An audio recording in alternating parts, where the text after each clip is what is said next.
안녕하십니까. 송은권의 혼술이 12월 28일 보내드리는 속보입니다.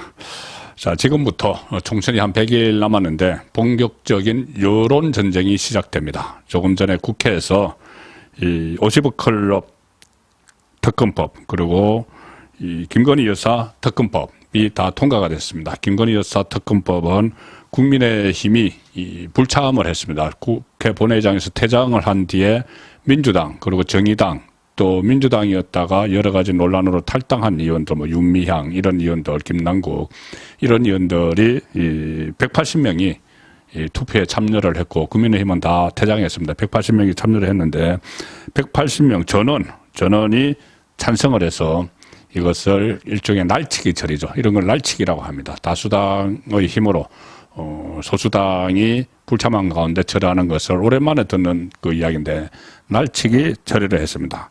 정식 명칭은 대통령 배우자 김건희의 도이치모터스 주가 조작 의혹 진상규명을 위한 특별검사 임명 등에 관한 법률안 이건데 지금 계속 논의가 되고 있다시피 이게 총선용 악법 이렇게 한동훈 비대위원장도 총선용 악법이라고 규정한 법이죠.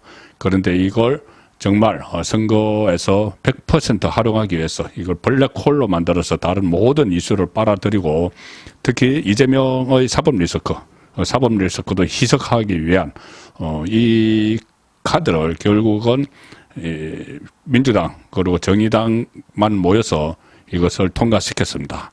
자, 이제 이 여론전이 본격적으로 불이 붙게 되는데 자, 앞으로 어떻게 진행될지 살펴보겠습니다. 자, 이렇게 되면 공헌이 이제 윤석열 대통령에게 넘어갔죠. 헌법에 규정된 제2 요구권, 이른바 거부권입니다. 거부권을 행사할지 여부인데 일단 지난번 성탄절 당정대 당과 여당과 정부 대통령실 모임에서는 거부권 행사를 하기로 사실상 뜻을 모았습니다. 자, 그런데 이 거부권을 그러면 언제 행사할 것이냐, 어떤 방식으로 행사할 것이냐, 이 문제가 남습니다. 이걸 어떻게 잘 처리하느냐, 또 국민 눈높이에 맞게 처리하느냐에 따라서 총선에 상당한 영향을 미치게 됩니다. 이 이슈가 윤석열 대통령이 거부권을 행사를 하더라도 총선까지 끌고 갈 수 있는 그 여지가 민주당이 가지고 있습니다. 민주당이 다수당이니까 이 거부권 행사는 이 법안이 오늘 통과된 이후에 15일 이내에 해야 됩니다. 윤석열 대통령이 거부권을 행사하든 행사하지 않든 15일 이내에 결정을 해야 되니 1월 13일까지는 결정을 해야 되는 상황이죠. 그런데 재의결 요구를 하게 되는 겁니다. 15일 이내에. 그런데 이게 재의결, 즉 재투표에 언제 붙이느냐, 이것은 민주당의 뜻대로입니다. 다수당이라서 의사일정을, 또 김진표 의장도 민주당 출신이기 때문에 민주당이 의사일정을 결정을 하게 되죠. 여기에 대해서는 규정이 없습니다. 15일 이내에 거부권을 행사를 하려면 해야 되는데 그 거부권이란 것이 재의결 요구권입니다. 3분의 2가 필요한, 찬성 3분의 2가 되면은 이것이 법률이 되는 것이죠. 그래서 특검이 실체가 되는 것이죠. 이걸 언제까지 재투표해야 되는지 규정은 없기 때문에 민주당이 상황을 보면서 계속 총선에 이용을 할 수가 있죠. 가령 예를 들어서 지금 그런 말들이 나오고 있죠.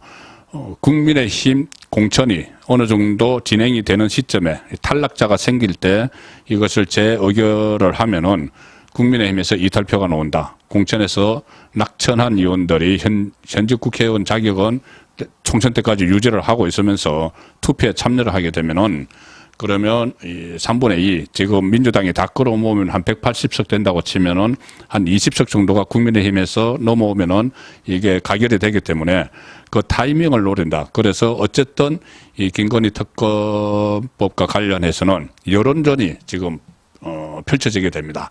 이 여론전 결과에 따라서 이 총선에 상당한 영향을 미칠 텐데, 자, 그러면 윤 대통령이 이걸 어떤 방식으로 거부권을 행사해야 될지 여러 가지 논의가 있지만은 일단 제 생각에는 한번 전해드린 적은 있습니다.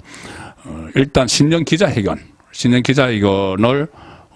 대통령실에서도 검토를 하고 있다고 하는데 신년 기자회견을 1월 13일 전에 제가 말씀드린 대로 거부권을 행사하는 시한인 1월 13일 전에 이 신년 기자회견을 열어서 이 문제에 대해서 김건희 여사 특검법의 거부권을 행사하지 않을 수 없는 이유, 이것을 분명하게 국민에게 설득을 하는 그 과정을 거쳐야 됩니다.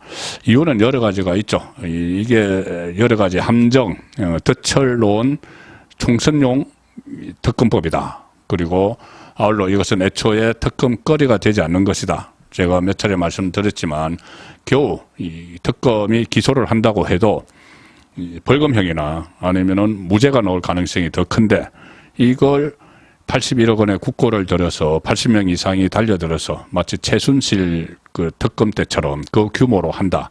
최순실은 18년형을 받은 그 사건이죠. 또 많은 사람들이 구속이 됐고 그 사건과 김건희 특검을 무죄 아니면은 약간의 벌금형이 나올 가능성이 있는 이것을 동렬해 놓고 하는 것이 과연 옳으냐, 국력 낭비다. 이런 설득을 윤석열 대통령이 직접 할 필요가 있습니다. 그리고 아마 그렇게 할 가능성이 저는 상당히 높다고 보는데 이 특검이 여러 가지 뭐 악법이다, 한동훈 장관이 악법이다 그렇게도 규정을 하고 선거 기간 내내 이 특검보가 브리핑을 하면서 여론을 선동하고 민변 출신이 거기 맡게 되겠죠.